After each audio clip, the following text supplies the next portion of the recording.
ओम शांति। 15 दिसंबर 2023। बाबा के महावाक्य।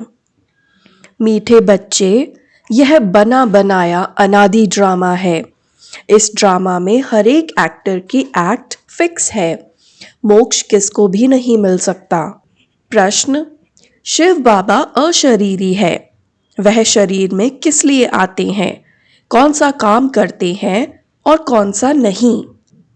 उत्तर: बाबा कहते, बच्चे, मैं इस शरीर में तुम्हें सिर्फ मुरली सुनाने आता हूँ। मैं मुरली सुनाने का ही काम करता हूँ। मैं खाने पीने के लिए नहीं आता हूँ। मैं आया हूँ तुम्हें नई राजधानी देने। बाकी स्वाद तो इनकी आत्मा लेती है। मुरली का गीत है, छोड़ भी दे आकाश सिंहासन। ओम शांति। गीत बजाए ही वह जाते हैं जिसमें अपना ताल्लुक हो। आकाश में कोई तख्त नहीं है। आकाश इस पोलार को कहा जाता है। बाकी आकाश तत्व में तो तख्त नहीं है।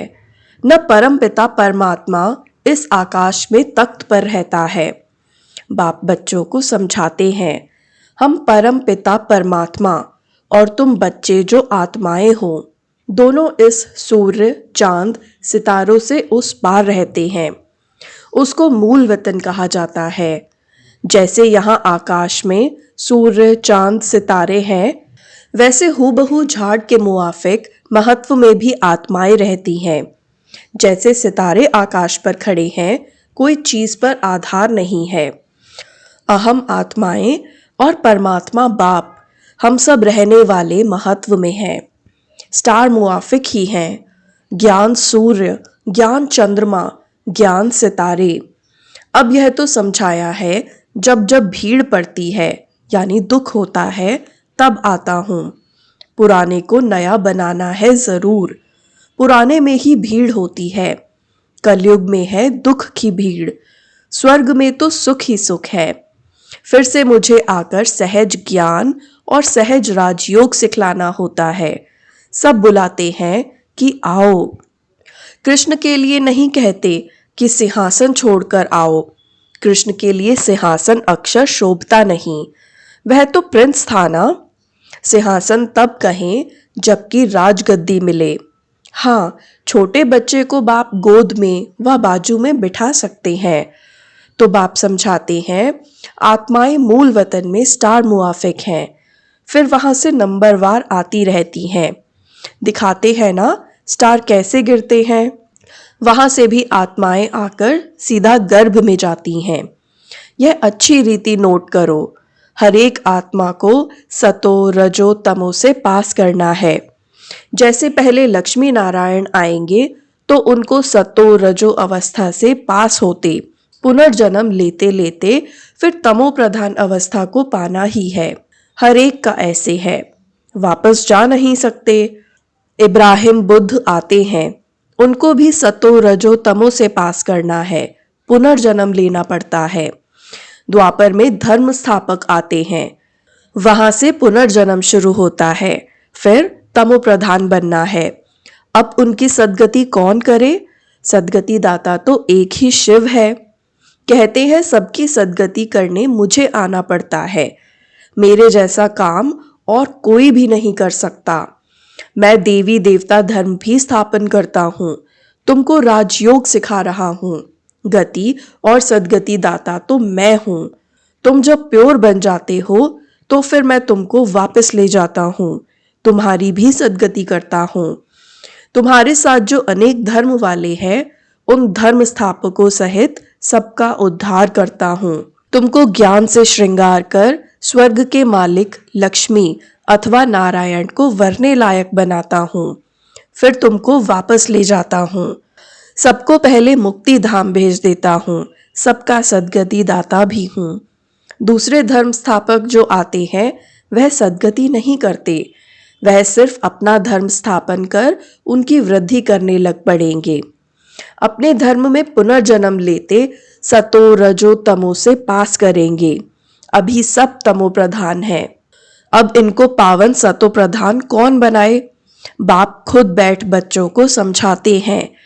भगवान आकर सबकी सद्गति भी करते हैं, भारत को स्वर्ग भी बनाते हैं, जीवन मुक्ति के लिए राजयोग सिखाते हैं। इसीलिए बाप की इतनी महिमा है। गीता है सर्वशास्त्रमयी शिरोमणि, परंतु कृष्ण का नाम लिख देने से भगवान को भूल गए हैं। भगवान तो सबका सद्गति दाता है, इसीलिए गीता सब धर्म वालों के लिए धर्मशास्त्र है। सबको इसे मानना पड़े। सद्गति का शास्त्र और कोई है नहीं, सद्गति देने वाला एक ही है, उनकी ही गीता है। तुम बच्चों को सद्गति का ज्ञान दे रहे हैं। गीता में शिव का नाम होता तो सब धर्म वालों का यह शास्त्र होता। बाप सबको कहते, अपने को आत्मा समझ मेरे साथ योग लगाओ तो विकर्म विनाश होंगे और तुम मेरे धाम आ जाएंगे। सब धर्म वालों की सद्गति करने वाला भी मैं हूँ। बाकी तो आते ही हैं अपना धर्म स्थापन करने। मनुष्य कहते हैं क्या मोक्ष नहीं मिलेगा? बाप कहते हैं नहीं, जो भी सब आत्माएं हैं सबका पार्ट ड्रामा में फिक्स है, किसकी एक्ट बदल नहीं सकती। हर एक की पूरी एक्ट का अनादि ड्रामा बना हुआ है। ड्रामा अनादि है, उसका आदि मध्य अंत नहीं है। सृष्टि की आदि सतयुग को कहा जाता और अंत कलयुग को कहा जाता है। बाकी ड्रामा का आदि अंत नहीं है। ड्रामा कब बना यह नहीं कह सकते, यह प्रश्न उठ नहीं सकता। बाबा ने समझाया है और जो भी शास्त्र है उनसे हर एक ने आकर अपना धर्म स्थापन किया है, सद्गति नहीं की है। उन्होंने तो धर्म स्थापन किया, उनके पीछे वृद्धि होती गई। कितनी कितनी गुह्य पॉइंट्स हैं, ऐसे निबंध लिखने जैसी हैं। यहाँ गपोड़े की बात नहीं, हार जीत का यह ड्रामा है। सतयुग में परमात्मा को याद करने की दरकार नहीं।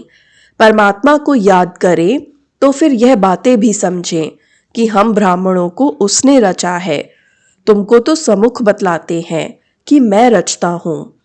यह ब्राह्मणों की नई दुनिया है संगम की। चोटी को तो कोई नहीं जानते, विराट रूप बनाते हैं, उसमें देवता क्षत्रिय वैश्य शूद्र दिखाते हैं। ब्राह्मणों को भूल गए हैं। सतयुग में देवताएं, कलयुग में शूद्र। संगम युगी ब्राह्मणों को जानते नहीं, यह राज बाप आकर समझाते हैं। बाबा कहते हैं पवित्रता बगैर कभी धारणा नहीं हो सकती है।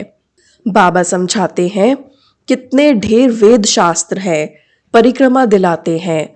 मंदिरों से चित्र निकाल परिक्रमा दिलाए फिर वापस मंदिर में ले आते हैं। बाबा अनुभवी है, शास्त्रों से गाड़ी भरकर परिक्रमा देते हैं। ऐसे ही फिर देवताओं के चित्र भी गाड़ी में रख परिक्रमा दिलाते हैं। यह सब है भक्ति मार्ग। तुम हो शिव शक्तियां, तुम सारे विश्व की सद्गति करती हो। परंतु यह कोई जानते नहीं कि देलवाड़ा मंदिर हूबहू इन्हों का यादगार है। ऐसा मंदिर कहीं नहीं है। जगदम्बा है, शिव बाबा भी है, शक्तियों का चबूतरा भी बना हुआ है। भक्ति मार्ग में फिर से ऐसे मंदिर बनेंगे, फिर विनाश होगा तो यह सब खत्म हो जाएगा। सतयुग में तो कोई मंदिर होता नहीं, यह सब भक्ति मार्ग का विस्तार है। ज्ञान में तो चुप रहना है, एक शिव बाबा को याद करना है। शिव बाबा को भूल औरों को याद करेंगे तो अंत में फेल हो जाएंगे। फेल नहीं होना है। मनुष्य मरते हैं तो उनको कहते हैं राम राम कहो, परंतु ऐसे याद आता नहीं है। फिर भी गाया जाता है अंतकाल जो नारायण सिमरे, बात अभी की है। भंबोर को आग तो लगनी ही है। अंतकाल जो नारायण सिमरे, बरोबर अब तुम समझते हो हम नारायण व लक्ष्मी को वरेंगे, स्वर्ग के लिए तैयार हो रहे हो। बाबा बगैर यह ज्ञान कोई दे नहीं सकते। यह बाबा भी कहते हैं कि अब हमको शिव बाबा ने बताया है। इनको शक्ति सेना व पांडव सेना कहा जाता है। पांडव नाम है महारथियों पर, शक्तियों की फिर शेर पर सवारी दिखाते हैं। तो बाप कहते हैं जैसे कल्प पहले सहज राजयोग सिखाया था, हूबहू इसी प्रकार सिखा रहा हूँ। जो भी एक्ट चलती है कल्प कल्प वही चलेगी। इसमें फर्क नहीं पड़ सकता। फिर कल्प कल्प यह पाठ चलेगा। बाबा कहते हैं, तुमको घुइये घुइये बातें सुनाता हूँ, पीछे क्या होने वाला है सो तो फिर पीछे सुनाएंगे ना। अभी सब सुना दूं तो क्या बस वापस चला जाऊं? अंत तक नई पॉइंट सुनाते रहेंगे। हम गीता की महिमा बहुत करते हैं, परंतु उस गीता व महाभारत में तो हिंसक लड़ाई आदि दिखा दी है। अब लड़ाई तो है नहीं, तुम्हारी तो है योग बल की बात। अहिंसा का अर्थ कोई भी नहीं जानते, सिर्फ स्त्री को नरक का द्वार कह दिया है। वास्तव में नरक का द्वार तो दोनों है। अब उनको फिर स्वर्ग का द्वार कौन बनाए? वह तो भगवान की ही ताकत है। यह गीत बाबा ने बनवाए हैं, फिर बनाने वालों ने कोई ने ठीक बनाया है, कोई ने रॉन्ग बनाया है, मिक्स कर दिया है। रात के राही थक मत जाना, ऐसे ऐसे गीत मैंने बनवाए हैं, तो यहाँ की बातें और हैं। गौशाला भी है, वनवास भी है, परंतु अर्थ नहीं समझते। हमने किसको भगाया क्या? किसको कभी कहा था कि कराची में चले आना? पूछो इन शक्तियों से। यह ड्रामा में पार्ट था, जिन पर सितम हुए तो चले आए। तो राइट क्या है वह बाप बैठ बतलाते हैं। शास्त्रों में तो जो लिखा है वह है भक्ति मार्ग। उनसे तुम मेरे से मिल नहीं सकते, मेरे पास आ नहीं सकते। मुझे तो गाइड बन यहाँ आना पड़ता है। कहते हैं ऐसा तन क्यों नहीं लिया जो गृहस्थी न हो। अरे मुझे तो गृहस्थी के तन में ही आकर उनको ज्ञान देना है। उनके ही 84 जन्म बताता हूँ। तो कितनी गुई बातें हैं। यह नए धर्म के लिए नई बातें, ज्ञान भी नया है। बाप कहते हैं कल्प कल्प मैं ये ज्ञान सुनाता हूँ, और कोई ऐसे कभी नहीं कहेंगे कि मैं कल्प कल्प धर्म स्थापन करने आता हूँ। लक्ष्मी नारायण दोनों नहीं कहेंगे कि हम फिर से राजाई करने आए हैं। वहां तो ये ज्ञान ही प्रायः लोप हो जाता है। शास्त्र तो बाद में अनेक बना दिए हैं। हम ब्राह्मणों के लिए एक ही गीता है। धर्म भी स्थापन करता हूँ और सदगति भी सबकी करता हूँ। डबल काम हुआ ना। अब हम जो सुनाते हैं वह राइट है या उन्हों का राइट है, सो तो तुम जानते हो। मैं कौन हूँ? मैं ट्रूथ हूँ।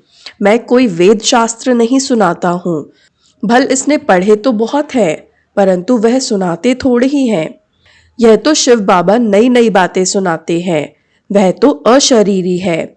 सिर्फ यह मुरली सुनाने का काम करने आते हैं, न कि खाने पीने आते हैं। मैं तो आया ही हूँ तुम बच्चों को फिर से राजधानी देने। स्वाद इनकी आत्मा लेती है। हरेक का धर्म अलग है, उन्हें अपना धर्म शास्त्र पढ़ना है।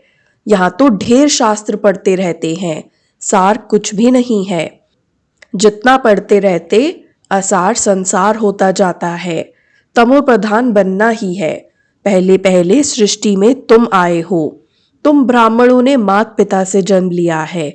उस तरफ है आसुरी कुटुंब, यहाँ है ईश्वरीय कुटुंब।